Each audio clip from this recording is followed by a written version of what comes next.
ঘোড়ায় চড়িয়া মর্দ হাঁটিয়া চলিল। এই যে ঘোড়ায় চড়িয়া মর্দ হাঁটিয়া চলিল, এই বাক্যটি অনেক নিয়ে অনেকের মনে সংশয় আছে যে ঘোড়ায় চড়লো, মানে ঘোড়ার পিঠে উঠে সে চললো, আবার হাঁটিয়ে চললো, দুটো জিনিস একভাবে কেমনে হয়? আসলে এটার মেইন যে অর্থটা, যে মূল অর্থটা, লেখক যে অর্থে এই শব্দটি মানে বাক্যটি লিখেছেন, বা একজন কবি যদি এটা কবিতা লাইন হয়ে থাকে, যে অর্থে লিখেছেন সেটা হচ্ছে এই যে হাঁটিয়া, এই হাঁটিয়া বলতে ক্রিয়া, অর্থাৎ হেঁটে যাওয়া বোঝায় না।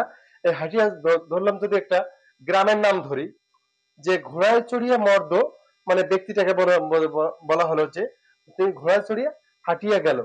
যেমন একটা গ্রামের নাম হতে পারে, সেই গ্রামটার নাম হচ্ছে হাটিয়া, অর্থাৎ হাটিয়া গ্রামে পৌঁছালো। গ্রাম শব্দটাকে লিখে নিই, অর্থাৎ ঘোড়ায় চড়িয়া মর্দ হাঁটিয়া চলিল। সঠিক ব্যাখ্যা হচ্ছে হাটিয়া হচ্ছে একটা গ্রামের নাম, বা একটা শহরের নাম, বা একটা নগরের নাম। ধন্যবাদ সকলকে।